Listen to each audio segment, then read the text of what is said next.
One of the endocrine functions of the pancreas is to secrete a hormone called insulin into the blood.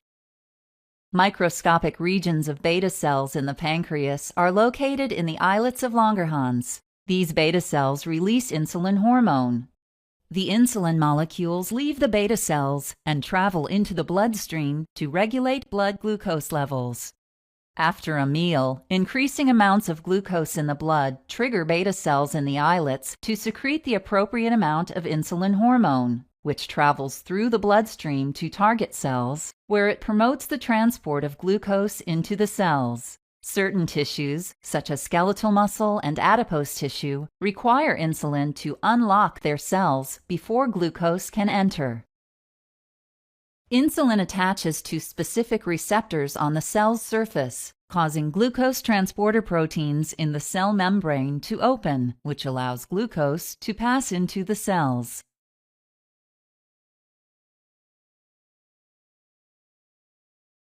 In type 2 diabetes, the body usually continues to produce self-made or endogenous insulin. However, in this case, the target cells resist the effects of the insulin, or there is an insufficient amount of insulin to meet the body's needs, or both. Insulin resistance is caused by a decrease in receptors or by the presence of abnormal receptors.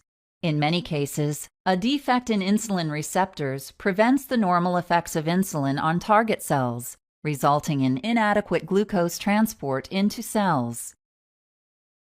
Consequently, rising levels of glucose in the blood result in hyperglycemia. Hyperglycemia stimulates the beta cells in the pancreas to produce more insulin in an attempt to reduce the high blood glucose level.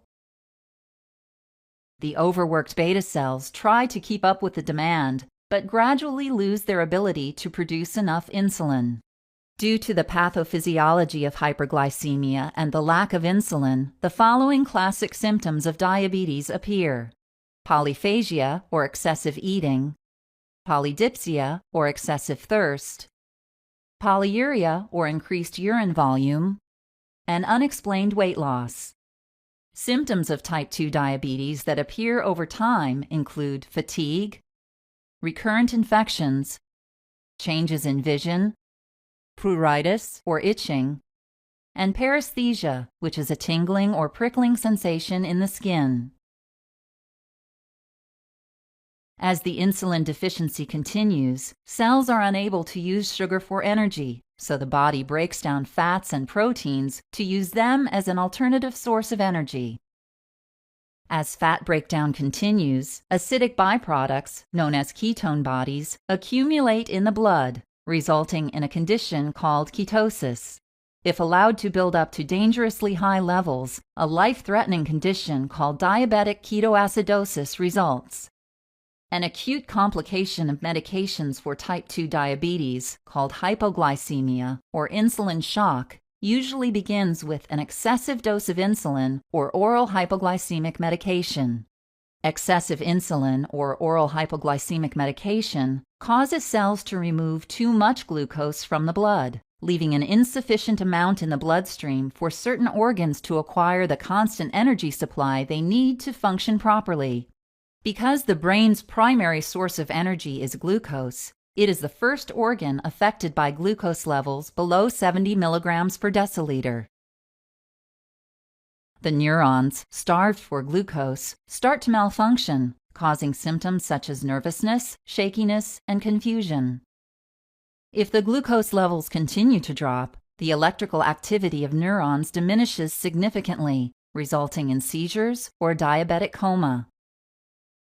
Chronic, poorly controlled type 2 diabetes can cause degenerative tissue damage, resulting in long-term complications such as atherosclerosis, blindness, neuropathy, and renal failure. Licensed health professionals prescribe a variety of oral hypoglycemic drugs to treat type 2 diabetes.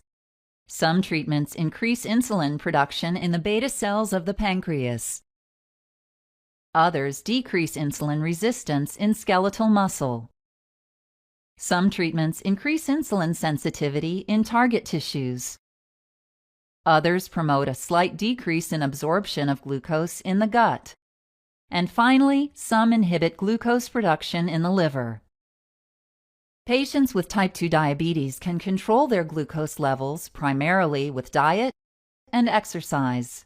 In addition, patients should monitor their glucose levels frequently.